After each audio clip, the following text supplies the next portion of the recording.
Salut les petits lapins, j'espère que vous allez bien. Bon, on se retrouve dans un petit JDB où je vais vous montrer ce sur quoi on a avancé. Donc cette fois-ci, pas d'élevage, pas de potager, pas de culture, rien du tout, que du bricolage. Ça, je sais bien que ça ne plaît pas à tout le monde, mais on a avancé sur certaines choses qui sont indispensables pour aller vers plus d'autonomie. Mot-clé, oh oui. Alors, je peux commencer vite fait ici. Alors, on n'a pas fait grand-chose, mais c'est pour te montrer la matière qu'on a retirée. Donc là, le projet, ici, comme j'ai déjà expliqué maintenant, c'est de faire un atelier de transformation. Donc j'ai déjà tout expliqué. Et on cherchait à récupérer au maximum le contreplaqué filmé pour certaines réalisations qu'on a fait là-bas, je vais vous montrer. Donc là, ce qu'on s'était aperçu, c'est quand même que le support est bien lisse, bien plat. Donc on aura un travail quand même pas si excessif que ça quand il va s'agir d'enduire. À mon avis, on va purement et simplement bien nettoyer, dépoussiérer, asperger à grande eau et on partira directement sur un enduit de finition. Il n'y aura, à mon avis, pas besoin de faire beaucoup plus parce que tu vois, il n'y a pas grand chose à récupérer. Donc voilà pour ça. Et puis, on n'a pas encore attaqué quoi que ce soit sur ce côté-là. Voilà. Pour l'instant, on a avancé sur d'autres choses. Mais là, c'est vraiment un chantier dont on est vraiment pressé de s'occuper. Alors par contre, on va manquer un peu de matériaux là, parce que autant le sable et la chaux pour faire les enduits périphériques, ça devrait pas être si excessif que ça.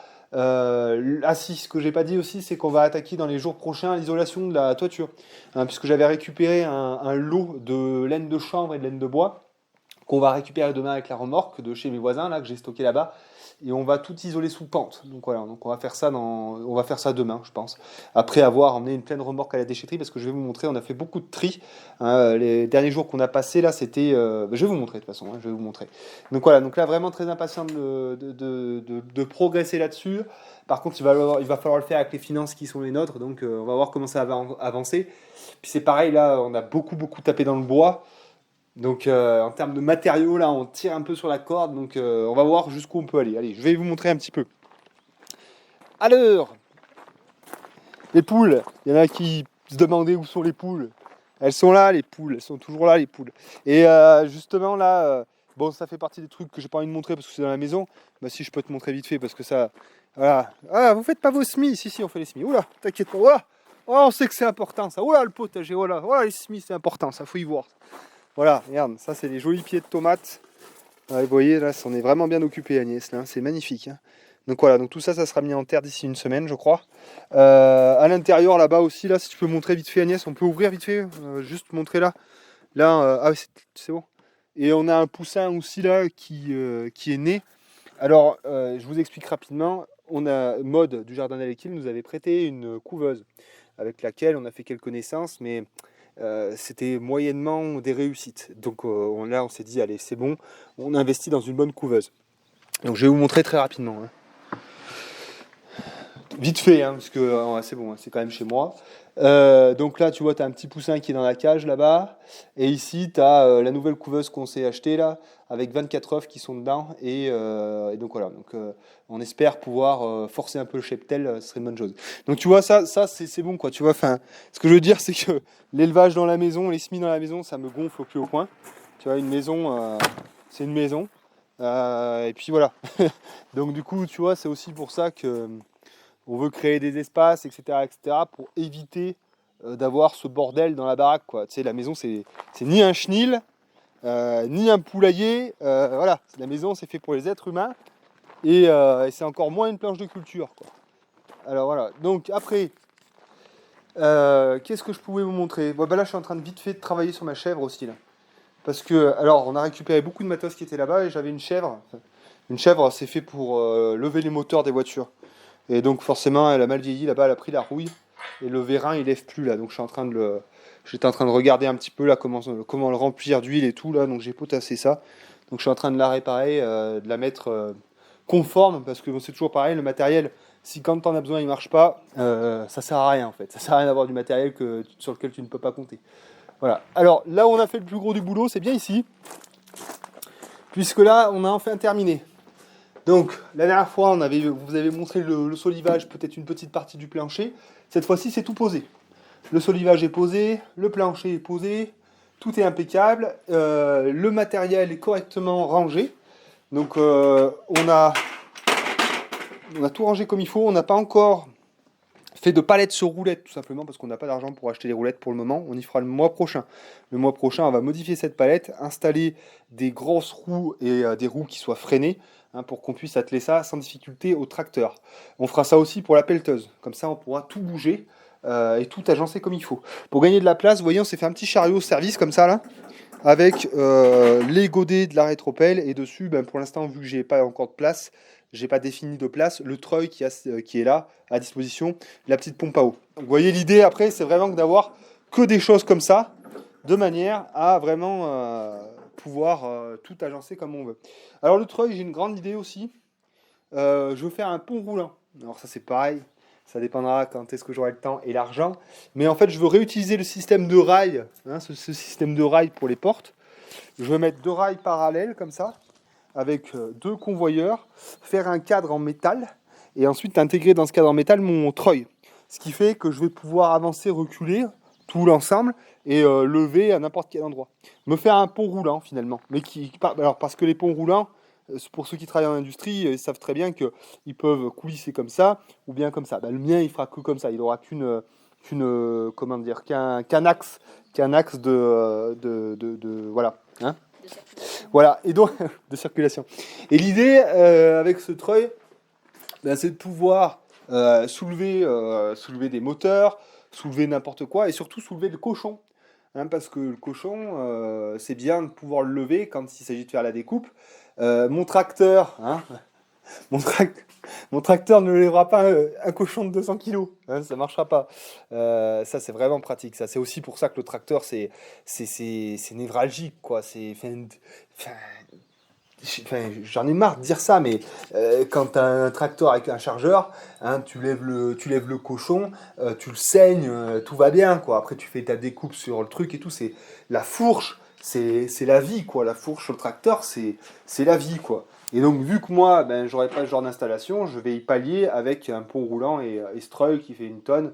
Donc voilà, après, il faudra faire ça solide, hein, parce que... Alors, moi, l'avantage, c'est que le cochon, je lui mets un coup de matador avant de le saigner. Ce qu'il faut faire légalement, hein, théoriquement. Mais il y en a certains qui sont pas forcément dans les clous et qui ont cette tradition, qui le lèvent alors qu'il est vivant. Ben là, le tracteur, il a intérêt à être solide derrière, hein, parce que c'est un cochon, ça a de la force. Alors sinon, je voulais vous montrer, bon voilà, on a fait un peu de rangement, vous voyez. Alors j'aime bien dire ça toujours, c'est que nous, on fait la plupart de nos travaux seuls. À part quand, pour des dalles comme ça, des choses qui sont assez techniques, où on n'a pas de connaissances et même on manque de bras, là on fait appel à des gens, à des amis, hein, voilà, qui sont compétents sur la question. Mais pour tout le reste, on fait tout nous-mêmes. C'est pourquoi on a tout le matériel pour tous les corps de métier. Et là, vous voyez, donc, on a les tréteaux de maçon, les étais, tout ce qu'il faut voilà, pour faire, entre guillemets, de la maçonnerie dans de bonnes conditions. Et donc, vous voyez, là, c'est tout. On a pris un petit moment pour faire des petits rangements comme ça et tout, que ce soit tout nickel, bien à disposition, que ça prenne le moins de place possible. Pareil pour l'échelle. Ça, c'est vraiment toujours pareil.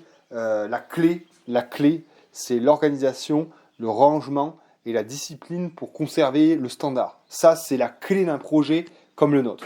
Voilà. Allez, on va monter, puisque bah, ça, je ne l'ai pas montré, mais du coup, on a fait une ouverture ici, de manière à pouvoir accéder au grenier tranquillement. Alors, ce qu'on va faire aussi, on va faire plusieurs choses.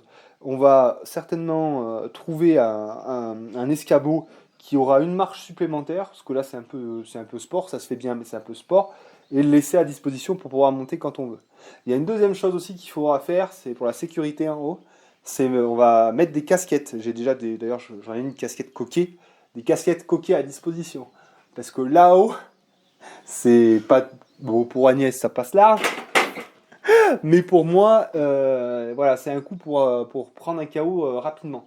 Donc on mettra des casquettes coquées à disposition, de manière à ce que quand on rentre la paille ou on fasse quoi que ce soit en haut, on ait la tête protégée et que même si par inadvertance on prend un chevron dans le nez, voilà, ça nous protège, quoi, parce que il y a eu quelques désagréments quand même déjà.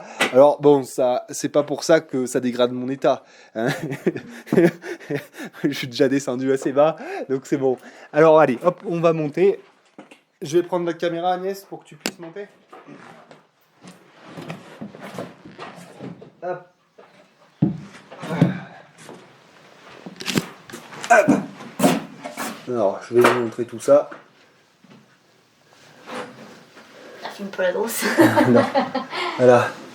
Voilà, alors, du coup, je vais me mettre dans un endroit où je tiens à peu près debout. Voilà, ici. Alors, donc là, on est dans la partie grenier qui fait la surface des 2 garages. Alors, ça va pas être facile, hein, parce que j'ai pas d'objectif grand angle. Je ne suis pas un youtubeur pardon. Donc là, on a donc accès à la porte pour arriver avec... on arrive avec le char plein de foin et de paille, on décharge tout là-dedans et ça nous fait notre stock pour toute la saison hivernale, pour tout le temps. Donc là, c'est une très très bonne chose parce que jusqu'alors, eh bien, on stockait la paille et le foin dans le regard de nos voisins qui est à 1 kilomètre ici, dans le lieu-dit juste avant, et au gré des besoins, en revenant des courses ou en revenant de nos trajets, on prenait ce qu'il fallait et ensuite, voilà, on s'en servait. Donc c'était très pénible que d'avoir le fourrage pas à disposition. Donc là, vraiment, on pourra avoir nos réserves ici et nous alimenter tout le site et tous les animaux très facilement. Donc là, c'est pareil, j'ai fait un live dans lequel aussi j'imagine pas mal de choses sur le stockage du grain. J'imagine l'investissement dans une vis souple pour pouvoir aussi stocker le grain des poules à ce niveau-là. Donc ça, après, il faut voir, ça viendra plus tard, pas tout en même temps, et puis c'est des gros investissements. Alors là, je vous avais parlé aussi qu'il nous fallait absolument un magasin. Alors qu'est-ce que j'appelle un magasin ? C'est un espace dans lequel on va pouvoir ranger toute la récupération, toutes les fins de chantier, les matériaux. Les matériaux. Donc ça, c'est obligatoire qu'il y en ait, déjà parce que normalement, quand on est entre guillemets autonomiste, vous dites ce que vous voulez, on a toujours l'œil partout, on est toujours à l'affût des bonnes occasions, on est toujours à la déchette en train de récupérer des trucs. Et donc tout ça, ça s'agence. Et puis voilà, bon, je sais plus ce que je voulais dire. Alors si, je me perds un peu. Mais oui, et donc ça, il y a beaucoup de choses à dire là-dessus.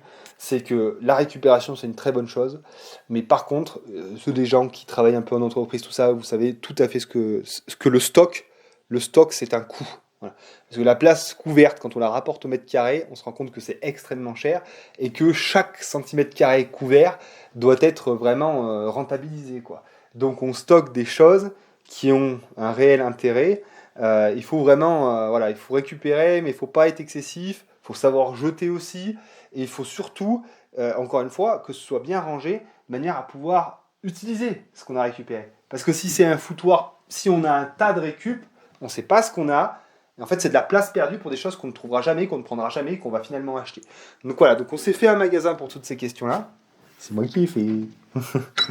Donc, donc les matériaux, ça, le contreplaqué filmé, c'est évidemment ce qu'on a démonté du garage. Vous voyez, donc des petites choses. Ça, c'est des poignées qu'on avait changées sur un bureau qu'on a rénové. Ça, c'est une petite merdouille qui traînait justement dans notre quincaillerie. Donc voilà, donc toute l'armature des cloisons, elles ont été faites avec des tasseaux de récupération, enfin des fins de chantier, des choses qu'on avait, etc., etc.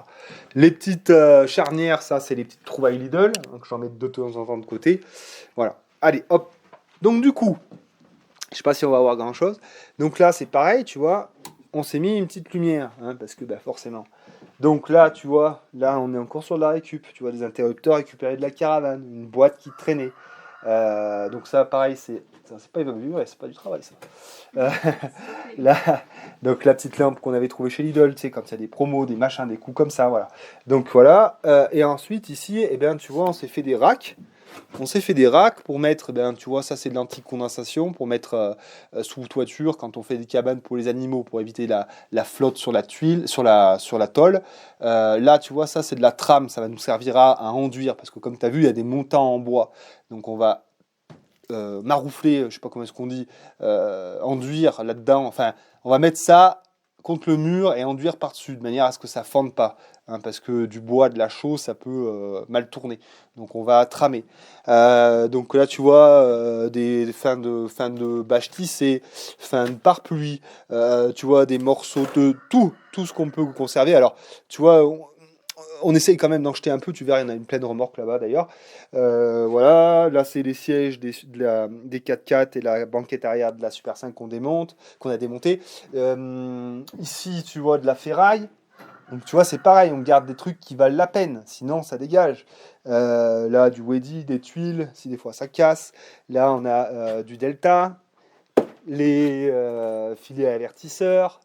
Bon, tu vois, pas mal de choses. Là, tu vois, j'ai un petit lapin très gentil qui m'a envoyé des pièces pour la Super 5. Hein, donc toujours des pièces d'avance. Donc phare arrière, phare avant, clignotant.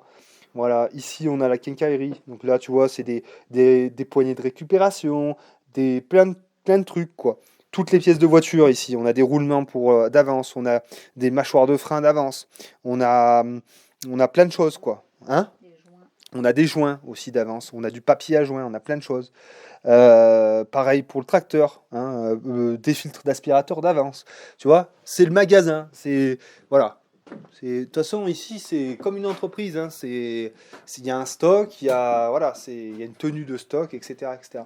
Alors que vous avez remarqué aussi, donc, ça donne encore sur le garage qui est là-bas. Donc là, c'est pareil, quand on aura de nouveau un peu d'argent, parce que là, c'est la fin du mois, on est à râler pâquerette, on rachètera donc 2 plaques d'OSB, on va pouvoir finir de monter. Donc ça, c'est fait. Donc notre stock, donc ça nous a permis de vider totalement la grange qui est derrière. Hein, vous savez que j'avais une espèce d'appentis avec une bâche dégueulasse. Là-bas, il n'y a plus rien, c'est tout nickel. Donc on va incessamment sous peu démonter cet abri, récupérer le bois de cet abri, probablement pour avancer le chantier du garage, et en même temps, ça nous permettra de mettre propre toute la grange dans l'intérêt futur, hein, de remaçonner ce mur, de le remettre propre et peut-être de reconstruire un bâtiment dessus. Voilà, donc voilà pour cet espace, c'est fait. Et on va finir, je vais vous montrer un peu parce que j'en jette, hein. Je garde beaucoup. Et au bout d'un moment, comme j'explique, il faut en jeter parce que sinon après on est submergé et ça n'a plus aucun sens. Allez, on redescend et puis voilà. Tiens, si on peut montrer là aussi, parce qu'on n'avait pas suffisamment de place. Donc voilà, tu vois, même le magasin il est insuffisant. Là, il nous reste donc du drain, du Plymouth qu'on m'avait donné aussi. Donc ça va servir finalement à faire mon réseau d'eau. Ça va intervenir dans la construction du réseau d'eau. Donc ça, normalement, on devrait y passer assez rapidement. On a l'arceau du tracteur. Donc ça, on ne peut pas l'installer puisque c'est trop pénible, quoi. Donc on le laisse là en stockage. On a un évier d'avance. Donc ça, c'est intéressant, tu vois, pour mettre vers une cabane ou n'importe quoi, avec un point d'eau pour nettoyer des légumes, pour nettoyer des abreuvoirs, des choses comme ça. Ça, c'est pareil, c'est un mec qui fait de la ferraille, c'était devant chez lui, je me suis arrêté, je fais t'en veux combien? Puis voilà, il m'a donné, je sais plus, à 10 balles ou un truc comme ça, enfin voilà, tu vois. Bon bref, tu vois, il faut avoir l'œil. Moi, tu sais, je suis en voiture, je regarde et le paysage, et la merde qu'il y a au bord des routes, et puis quand c'est le moment, je m'arrête et on négocie, quoi. Ça, donc, c'est pour fermer, hein, tout simplement. Parce que quand on va commencer à mettre du foin et de la paille, ça serait un peu con de tomber. Donc on a fait ça, et tu vois, c'est pareil, là, c'est des petites poignées de récupération qu'on a mis pour pouvoir ajuster et fermer correctement. Voilà. Donc vraiment, ça j'insiste, hein, je sais que je suis très pénible avec ça, mais l'ordre, c'est la base. D'ailleurs, c'est la base d'une vie, hein, c'est l'ordre. Hein. Je sais bien que c'est fasciste, ça, mais bon, c'est comme ça. Hein. Allez hop, on y va. Tu vas réussir à descendre correctement? Vas-y, je te tiens. Accident. Faites des dons pour le plâtre d'Agnès. Voilà. Voilà. Et bon, mais on est bien fatigué parce qu'on a bien travaillé quand même. Bon, tu vois, de la récup, malgré le fait que j'ai le magasin, j'en ai encore là. Donc ça, c'est pareil. Ce regard, il interviendra, je pense, dans mon réseau d'eau. Là, c'est du mélange à béton. Donc ça, je sais très bien ce que je vais en faire, t'inquiète pas. Et là, j'ai encore pas mal de fenêtres. Donc ça, c'est pareil. Je me pose la question, je sais pas encore si je les monte, Celle-là, là, ça me va pas. Là, ça, c'est déjà, voilà, déjà c'est pénible pour les véhicules. Puis en plus, ça fait tas de merde là. C'est à modifier, quoi. Donc on va voir. Peut-être il y en a qui vont partir à la benne, j'en sais rien. Je sais pas. Voilà, bon voilà, tu vois, regarde, ce que je te disais, c'est qu'il y a un moment, il faut en bazarder, quoi. Donc tu vois là, ça c'est des trucs, c'est des châssis de tondeuse que je gardais. Ce que j'essaye de faire, c'est je me dis, ça reste 1 an. Allez, 1 an, 2 ans, des fois, parce que j'ai vraiment pas cœur. Au bout de 2 ans, si ça n'a pas servi, ça dégage. Voilà. C'est la règle. 2 ans que ça reste, c'est pas utilisé, ça sera jamais utilisé. Alors peut-être je vais m'en vouloir, mais comme je l'expliquais, il faut faire des sacrifices. La place, c'est autant d'argent que le matériau que tu vas acheter, quoi. Donc voilà, donc il faut savoir faire des sacrifices. Donc voilà, donc là il y a pas mal de merde, hein, beaucoup de trucs que je stockais qui finalement voilà, ça, des plaintes de. Tu sais, des fois il y a des trucs que j'ai pas pu racheter, tu vois. Il y a des trucs, tu vois, Vivien Roulin là, il serait heureux là. Lui il prend tout là. Il prend tout. Non, non, mais il y a un moment, voilà, il faut savoir trier, comment est-ce qu'on dit, le grain de livret, c'est ça. Par contre, tu vois, ça on va garder, c'est quand même des portions qui sont assez grandes. Tu vois, on peut taper une étagère là-dedans avec la scie plongeante. Voilà, et ben je pense qu'on a tout fait. Ouais, il y a juste derrière dans la ruine. Ouais, bon, je vais pas, l'abri est vide, ça sert à rien de leur montrer ça. Le prochain coup, on fera un JDB un petit peu plus, peut-être sur les cultures, hein, c'est probable. Bon, voilà, je suis bien cramé, on a bien cravaché. Nous, on va continuer encore du bricolage à fond. Voilà. Et ben mes petits lapins, j'espère que ça vous aura plu. Désolé, hein, pas de time-lapse, pas de machin, pas de truc, mais bon, hein, moi, comme je vous explique, mon travail d'abord, c'est ici, et après youtubeur. Et ah, les petits poulets, ici. Petits poulets, ça y est, là, ah oui, si, là, ça y est, là, c'est bon, la chaleur est arrivée, enfin. Voilà, déjà, regarde, elle a pris à fond, oh. T'as vu? Ah ouais. Ce que j'ai expliqué, c'est que les températures sont bien remontées. Du coup, la nature, elle y va quoi, elle y va bien quoi. Elle est à bloc là et ça nous permet de sortir. Ça nous permet de sortir les petits poulets là qui profitent justement de l'herbe. Ils sont heureux comme tout. Ils sont vraiment refaits là, des poulets. Voilà. On leur a fait peur. On a plein de choses à faire. Putain, malheur. Tout ce qu'on a à faire, c'est affreux. C'est vrai. Hein. Putain, tout le boulot qui nous attend. Et ouais, c'est ça. C'est comme ça. Mais c'est cool. C'est cool. Ça avance bien. Ça avance bien. Voilà mes petits lapins, allez, ça suffit. Je rabâche, je radote. Je vous souhaite une très bonne soirée, une très bonne journée. Je vous fais des petits bisous. Merci à tous pour vos petits pouces bleus, pour vos abonnements, pour votre soutien, pour vos dons, pour tout. Je vous dis à la prochaine. Allez, ciao.